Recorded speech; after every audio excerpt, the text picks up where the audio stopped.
So I want to recap before we go on with just the sort of forces that emerged in the medieval world that split the Mediterranean. The Mediterranean, of course, had been the sort of glue that had held Europe and Africa and the Middle East, sort of the Near East, together in a kind of single Greco-Roman kind of civilization. And that continued until about the 7th to 8th centuries, when the expansion out of the Arabian Peninsula then sort of created this Christian north and this Islamic south. And that pretty much geopolitically is still how the world is split. Now, obviously, both of these religions have expanded greatly, so we don't have North and South America in here, or Africa or Asia. And certainly they're not the only two, but in terms of the center of this ancient Mediterranean civilization, it is split now between these two divisions. We talked about how water supply and family organization, really tribal or clan, to use the Scottish term, organization, actually led then to a specific pattern in the pre-Islamic cities, and we see that as a dendritic pattern of streets rather than as a block pattern of streets. And it produced patterns that look like this, with what we might call, this is Marrakesh, with what we might call super blocks. They're, in a dendritic system, you still have blocks, but as in North Fulton County here in Atlanta, the blocks might be 100 acres or something. They're just absolutely enormous. By comparison, the blocks that we're on right here would be about 4 acres, right? So you would get these enormous blocks, or what later will be called the super block. But if we get back up in here, what we see is coming off these primary streets, which may only be 10 or 12 feet wide, are actually moving back into these little cul-de-sac arrangements, which we talked about earlier. And that is very old. It goes all the way back to these Mesopotamian cities, such as Ur, that we have here, going back to the 3rd, 4th millennium before the Common Era, or here in Assur, which is a little bit later, about 1300, I believe, showing then how these houses are developing here off of this kind of dead-end tertiary street, which is coming off of a secondary street, which is leading into a primary street. So that there's a remarkable similitude between the medieval city in the Islamic world and the medieval city in the Christian world, because both of them, in a sense, sort of inherited the same things, even though the church would be different and a mosque would be different from a church and so forth, and there would be a school associated with a madrasa that would be, or a madrasa that would be associated with the mosque. Likewise, the universities, modern universities. The University of Paris gave birth to Oxford, we think, and that gave birth actually to Cambridge, and we inherit that sort of that from the medieval world. Originally, by the way, as a sidebar, you went to Oxford or you went to Cambridge, and you got your baccalaureate degree, which meant you were then admitted into your studies. Have you ever wondered why, when you leave a university, the ceremony is called commencement, and commence means to begin? Isn't that funny? And it was only then that you were actually then admitted into to study. The university was actually not in the colleges. The colleges were not organized by discipline. They were organized completely independently, really as residential complexes. And then the masters actually, the teachers actually then would give lectures in rented rooms in the city. And that actually is what gave birth to the sort of organization of universities that we have today. We are organized, as most universities are in North America, by discipline. So there's a college of architecture and a college of business and a college of engineering, and within that are various schools. At Cambridge today, for example, they're not organized that way. You apply to, let's say, Magdalen College or St. John's or Trinity, and that's where you live. And you have to do research before you apply in order to know that if you want to study, let's say, French literature or statistics, that particular college has a master who is also in residence and who can give you tutorials in your field of study. Your classes are actually taken in separate buildings which are collectively owned by all of the individual colleges. It's funny how these things survive because, you know, when you graduate, you will have a robe and you'll get a hood if you're a PhD and so forth. These are medieval. These are monks, basically, right? Still retaining the dress and the garb of these sort of things that originally were associated with, believe it or not, the church. So I wanted to go through in some detail this remarkable city in Yemen, which was closed to the outside world until about 1980, which Ron Lukacs, who held the Aga Khan chair at MIT, was a professor at Cambridge, fellow of Clare Hall, and then taught here at Georgia Tech for 16 years before he finally retired about 4 years ago. He wrote a book. He was the T.E. Lawrence Professor of, as in Lawrence of Arabia at Cambridge before he took the Aga Khan chair at MIT. And he was one of the first people to actually be allowed into Sana'a, this remarkable medieval city that still retains its walls, that we can still see the citadel quite clearly. There's a view of it from a rooftop that we see here. And the great Friday Mosque, where every male must attend on Friday, which meant you had a lot of places to put your shoes, so that because you couldn't enter to pray with your shoes on. This mosque, by the way, was constructed in the lifetime of the Prophet. It's very old, and in the center you will see a reliquary or repository, which is similar to if we were to look at the great mosque in Mecca, where the Kaaba, which is what all the mihrabs are facing, is the Kaaba, and the holy city of Mecca. And these are all sort of in imitation of this. So this is the repository of wills.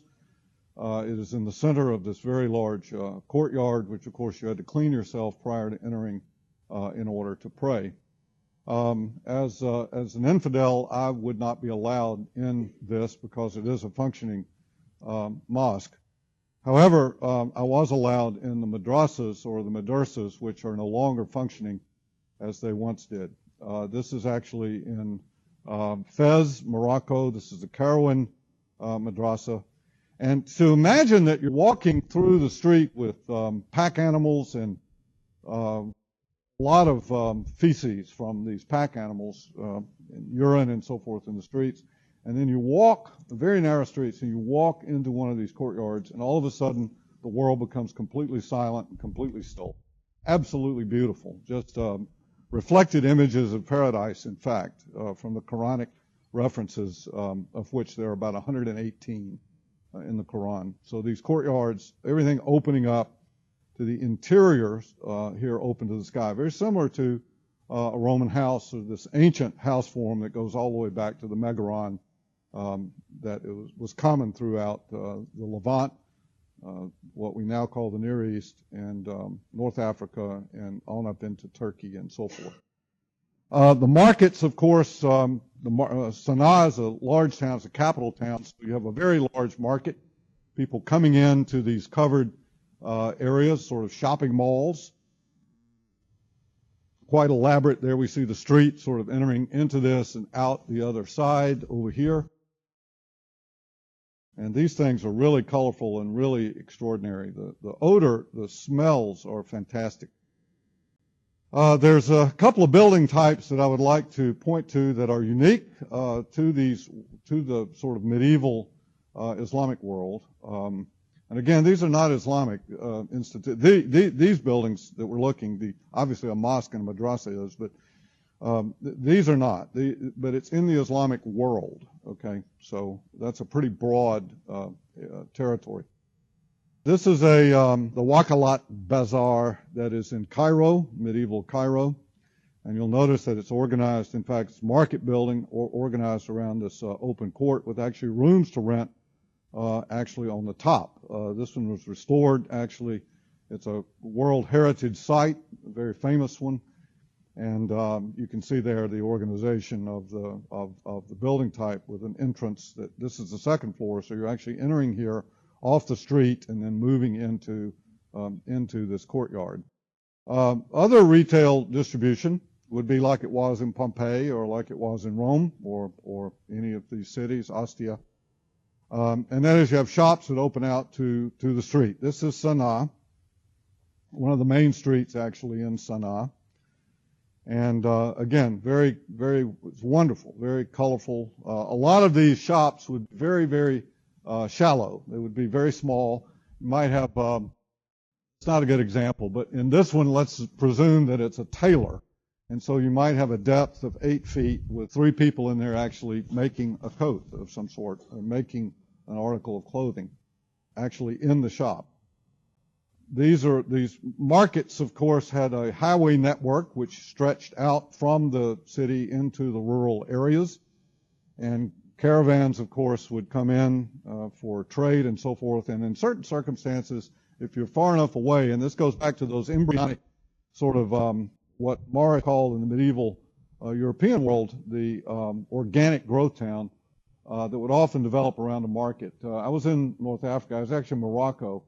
And out in the middle of nowhere, I mean, just nowhere, between the mid-Atlas and the Atlas, very flat, very dry, it's all of a sudden a market, you know, and no other buildings, no residential functions, nothing, just this huge market that was sort of out in the middle of, with all kinds of people. I mean, selling everything under the sun that you could imagine. You went to Clemson, Jennifer? Is the jockey lot still functioning up? It is. Anybody else know what the jockey lot is?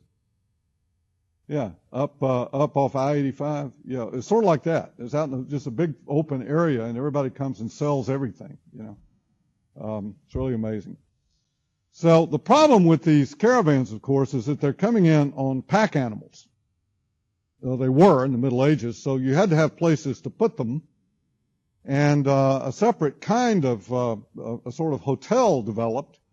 Which was sort of like a motel. Today you might have a parking deck and then a place where you rent rooms. These were called caravanserai. They were quite, in some cases, quite elaborate. The ones in Syria and Iran in particular were quite elaborate. They're also known as the Khan, which is a title actually, in Syria. For some reason, I don't know why, but it's called a Khan in Syria. So you had these places to store the pack animals.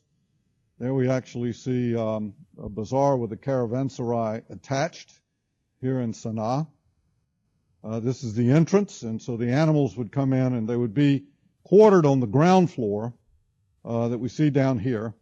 And then you would have these open courtyards that actually gave light to the interior as well as to the exterior, so that you could have, in some cases, as we'll see in a moment, a single-loaded corridor going around the courtyard like a peristyle, going up 3-4 stories, and that would bring light into the corridor, and then the rooms would actually have windows that would open out to the exterior of the building envelope. In some cases, they could be double-loaded corridors so that you could get rooms that opened in both directions to get light into the rooms.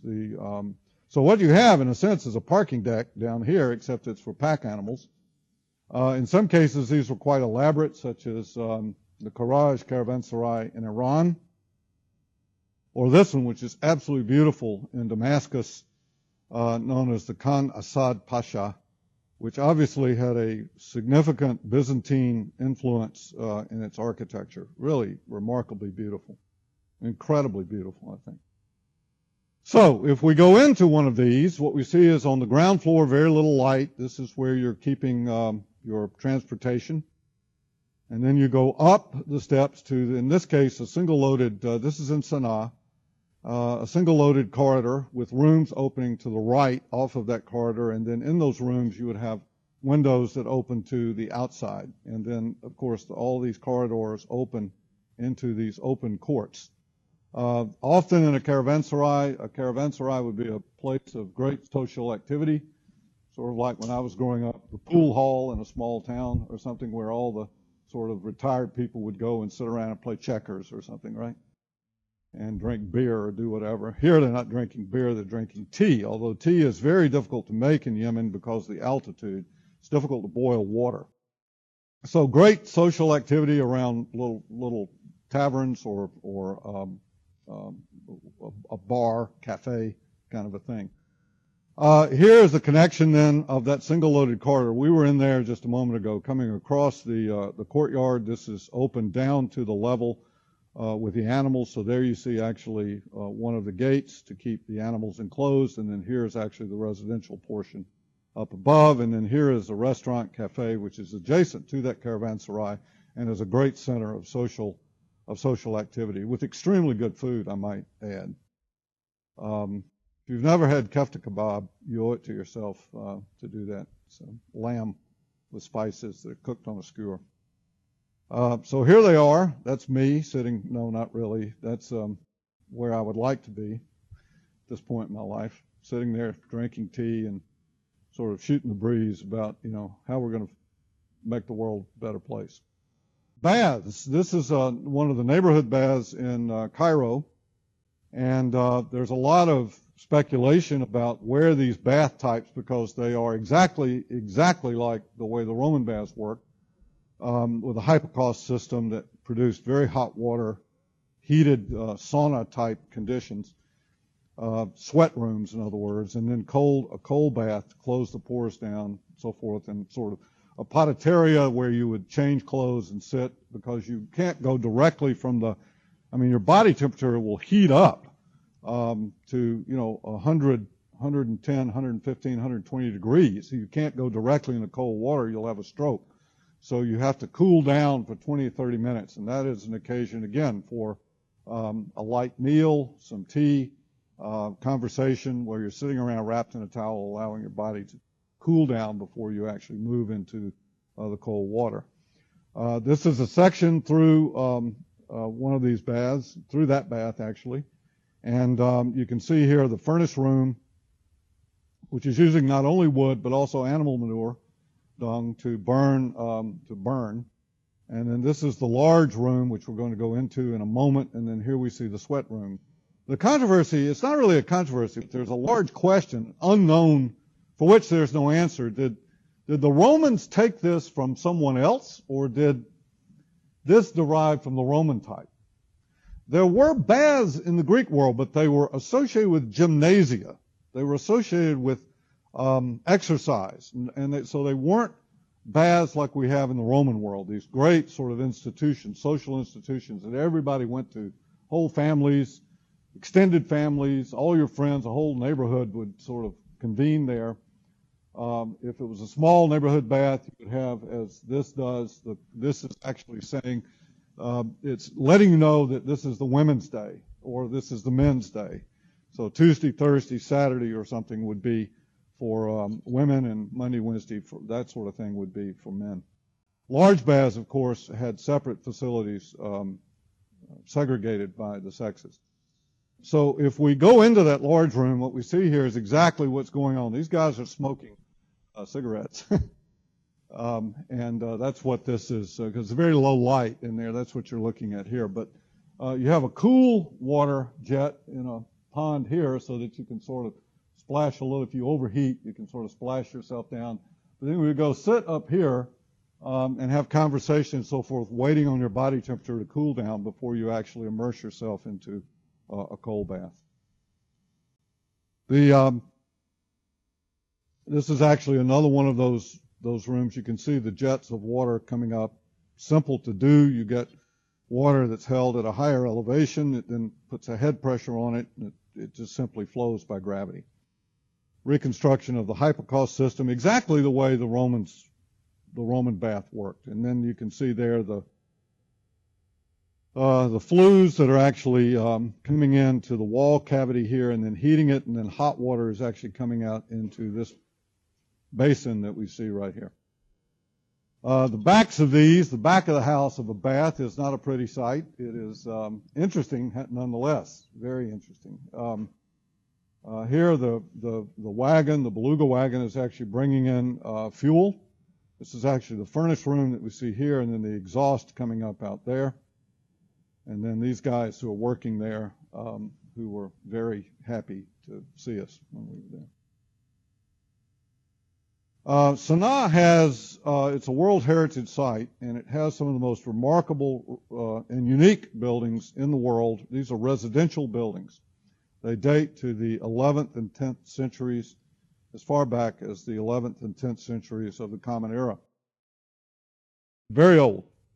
And they are organized not totally unlike what you would see in a caravanserai. And by that I mean that the garage, where you would sort of store your animals, would be down here on the ground floor, and then you would have a sort of piano nobile. Then you would have a women's section here. Then you would have a men's section here, and then the grandfather, who was sort of the head of the household, would have the penthouse. And the bathrooms were on the top floor, and that becomes significant, as we'll see in a moment. These are worked plaster with alabaster insets and very thin stone that is translucent. Absolutely incredible. You know, whenever I hear of conflict and what's going on in Aleppo right now in Syria, it's tragic. Because as much as the human being in me mourns the loss of human life, you know, I would hope that my descendants have the opportunity to see these buildings someday. You know, it's the loss of something that is irreplaceable here in every sense of the word. So coming into one of these houses, you've left your pack animal on the ground floor. You're now coming up to this sort of reception room or vestibule. And then from there you would move up into the piano nobile, up into the main living room, where the whole family would gather for meals and so forth. And then you would continue up, segregated again by women and men, with the grandfather on the very top. These are minarets, of course, for call to prayer. But you get this extraordinary sense of the landscape, the skyline, so to speak, of these houses. Now, the bathroom was on the very top, and you would have water in a pitcher or bowl would be set up here, and then the solid material that you see here would actually go down into a pit. It's like a cesspit. The liquid, you'd wash yourself off, clean yourself. The liquid, including urine, would flow down the outside of the building in along this kind of vertical gutter, where it would then go down into the sewer system that would, the old wadi that had been covered over or something, that would take this out. This soil, the night soil here, the solid matter, would be then dried out, and it would typically have a trapdoor along the street where you could then harvest it. And this is very rich in nutrients for plants, and these would be taken out and used in these gardens, which are in this interstitial space between these streets. So walking along the street, you would have no idea that this is actually there. After the arrival of Islam, these came into the control of the mosque. They were considered to be collective spaces. And this is actually an irrigation system that's an old Egyptian device called a shaduf that would actually have a counterweight, and a bucket would go down and pick it up. And the camel here is actually providing the horsepower, so to speak, the camel power, so to speak, for this. Now, I don't want to leave the impression all these cities are still medieval. They are not medieval any more than Paris today is medieval, or Florence is medieval, or York, England is medieval. In fact, these cities continue to grow, and in some cases there were planned cities. Baghdad was one. So I thought it would behoove us to look briefly at this same time period that we're talking about here, roughly from the construction of the Duomo in Santa Maria del Fiore all the way up to the beginnings of Versailles. It makes an interesting comparison. It raises more questions than we can answer, and that's all I hope to do. Other than general information, that's all I hope to do with this lecture today. So if we look then at Baghdad, a slide we saw on the very first day in this course, we see this dendritic system here with this kind of super block. A large avenue type street has been cut through this fabric at some point. And the newer parts of the city that date actually to the 19th century are a block structure with clearly a pattern of streets and boundaries that were prior to subdivision, prior to when in other words, the subdivision occurred prior to occupancy, whereas here is a city that is growing by accretion. This is a city that was clearly planned. Now, much of, in the 19th century, much of North Africa and a good bit of, say, Lebanon, for example, came under the control of European colonial powers at a period when the English and the French and the Spanish were spreading out, to some degree the Portuguese, to some degree Russia and so forth, spreading out in Dutch and so forth around the world. And due to the very complex sort of history of all this, which we really don't have time to, and is really irrelevant for our discussion, so there was if you go to Tunisia today, you go to Morocco today, people are speaking French, right? I mean, you go into a hotel in Marrakesh and you can speak French to the person behind the counter, if you can speak French. So there is some cases, Marrakesh being one, where the French colonial power, in this case, this is Baghdad, actually may have created these this sort of imposition of these Baroque ideologies. This looks an awful lot like the Piazza del Popolo or Versailles or something, doesn't it? But actually, that's not altogether clear. In fact, we have evidence going all the way back to the Middle Ages that there were planned cities. And we'll see one of those by the Caliph al-Mansur, who developed a plan for Baghdad, which was really the capital of the Abbasid Caliphate for a long period of time until it was conquered by someone else, another group. So Baghdad, the city of al-Mansur, was originally a round city. It had some sort of, it's believed that his architect was actually Persian, meaning from Iran, modern Iran. And because of that, there may have been some Zoroastrian sort of things that somehow found their way into this. We're not sure. This is the Great Mosque that was in the center.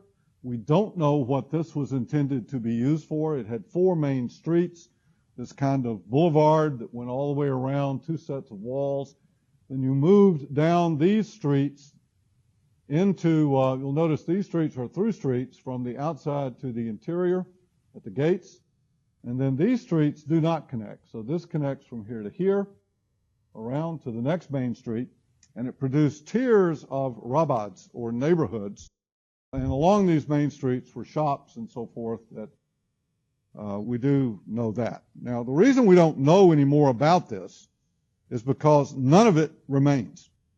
For whatever reason, it was completely destroyed. After al-Mansur's founding of this city at Baghdad, there was a second city that was founded across the river. That's not uncommon. You see that, for example, in Budapest, right? There were two cities that were across the river that eventually, through Sanoicism, kind of grew into one urban complex.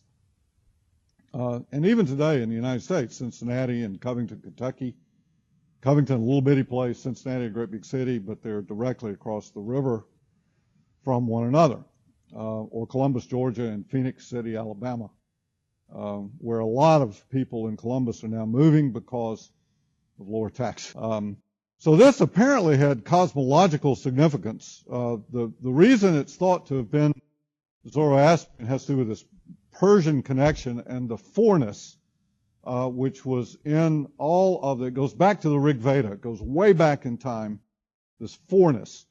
And 4 is a number that I think is, we see it everywhere. I mean, you see it absolutely everywhere. North, south, east, west. You see it in Cardo and Decumanus, left, right, front, back. There's something fundamentally human about this fourness. There were 4 rivers of paradise in the Garden of Eden. There are 4 gospels in Christian theology, etc., that were accepted into the canon.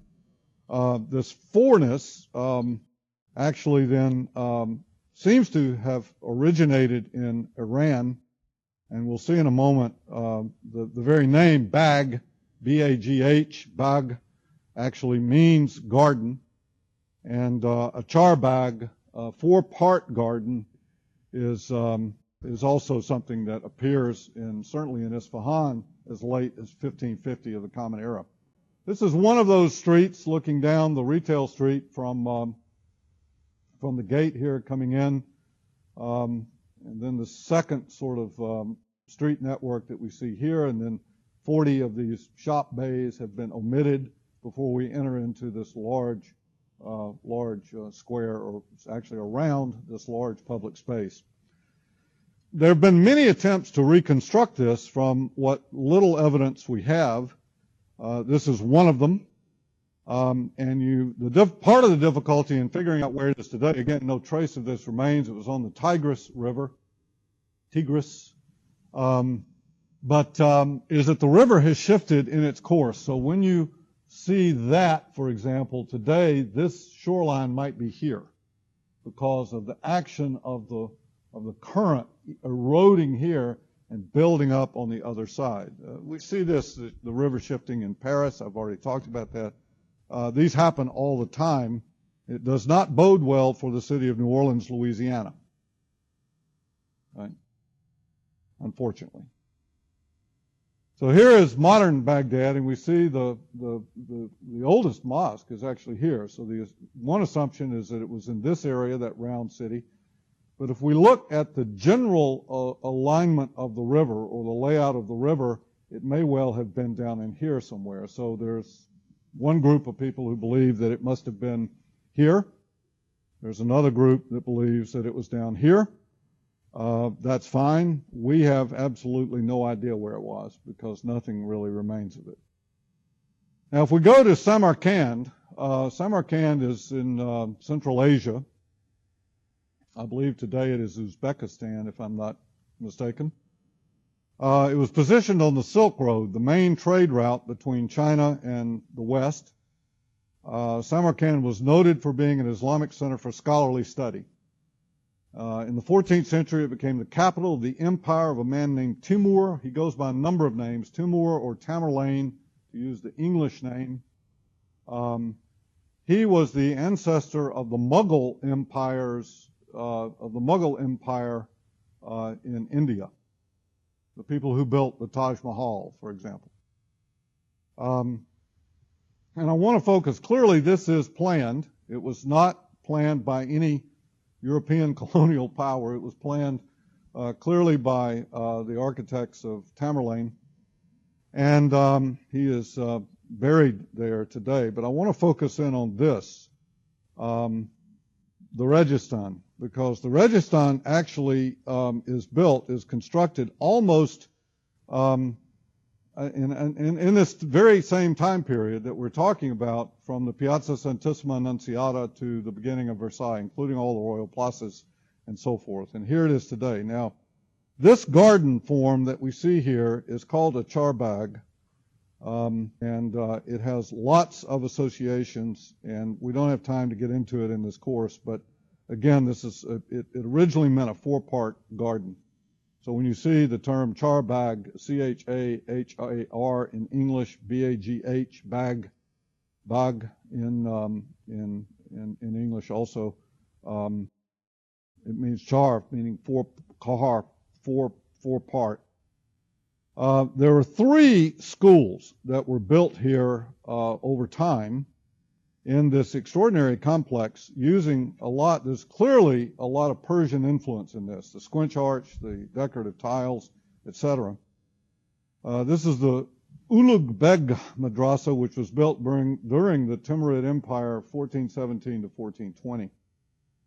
And it formed one of the three, the other Sherdor that we see here, meaning having tigers. There we see these tigers up here over the portal, the main portal. And then here, the Tilia Kori, I'm not sure it means gilded or golden. I'm not sure I'm pronouncing that correctly. It was a two-story main facade with a vast courtyard fringed by dormitory cells with 4 galleries along the axes. The mosque building is situated in the western section of the courtyard. The main hall of the mosque is abundantly gilded. That is gold inlay and ceramic tile. That's what it looks like. So you have this enormous, almost Renaissance, really. I mean, so we're looking at something that's very similar to Bacon's principle of the second man, right? Where you have one that begins. Let's see, which one is that? That is this one. Then a second one is built, and then a third one is built, or a third one is built, second one is built, and a third one is built, which then completes this over about a 150 to 200 year period in the exact same time period that we see these developments occurring in Italy and later in France. It raises, as I said, an enormous number of questions for which there are no answers. Did one influence the other? Possibly, but we have no evidence of that. It appears that they developed along similar lines, completely independently of one another. Now, one of the most famous of these planned cities was constructed between 1550, begun in 1550 and about 1600 AD or 970 after the Hajj in Muslim time. I want to kind of go through this because this is really an extraordinary. This is in Iran, still there. It's a huge city, Isfahan today. And what you'll notice at the top up here, at one is a sort of wiggling street. This is the caravan route that is coming into the city, and one is the old Maidan, this market, like I was talking about before, that occurred, this big sort of public square that occurred on the outskirts of the city, really out into an open area. And it became quite important economically, and eventually a city began to grow around it. Shah Abbas in 1550 decided to make this his capital, and as a result, he then implemented this extraordinary plan, which is still at the core of Isfahan today, even though it's a very large city, 1.5 million, 2 million people all around it. So what we're looking at here is this sort of something which is occurring almost simultaneously with Place Dauphine, Richelieu, etc. It's really extraordinary. Now, as we move in past the old Maidan, this former sort of square, we come down through the market buildings that grew up along the caravan route and into this formal bazaar that we see here, which is very famous, globally famous, in fact. And then 4 and 5 are occupying, 4 is really the new Maidan, and the bazaar is on one side, and the mosque that we see rotated at position 2 here is actually similar in terms of the public space to what we saw in Richelieu, with the market on one side and the church on the other. There's a lot of debate about what this was actually used for because it's huge. And the general agreement is that it must have been a polo field. Possibly. It could have been for a space to review the troops because there is actually a pavilion here above this portal, and here where you actually, the Shah could sit and overlook the entire thing. So you could make an argument that he was watching the polo matches, or you could make an argument that he was reviewing the troops. Either way, either one is plausible. The fact is we don't actually know. But from this portal at number 7 that we see here, called the Alley Capu, it actually moves in a straight line down to this huge street that we see here, which was called the Charbagh Street, number 9. And this was the avenue of the viziers. This was his ministers, his generals, his interior minister, his secretary of state, etc. Would have been, these were all of their individual houses that were associated actually with the activities of the government of his empire. Now these are actually gardens, and only a fragment of this remains today. Today, this is actually a beautiful street we'll see in a moment, but it was originally a watercourse that came down from this top all the way down here to the river, open air, what is called, and to use the Arabic term, a qanat. A qanat was actually an irrigation system that goes back to about 800 years before the Common Era, and developed in Iran. It was not called a qanat because in Iran they speak a different language. It's not Arabic. And today Farsi, but Old Persian, which actually is related etymologically. Farsi is an Indo-European language, by the way. And Iran takes its name from the word, Hitler got a little confused, from Aryan. These were the Aryans. He was very confused. He thought they had blonde hair they were Nordic. They weren't. These are the Aryans. And thus the name Iran. So this street that we see was originally a watercourse down the center, and then each one of these gardens kind of opened up onto it.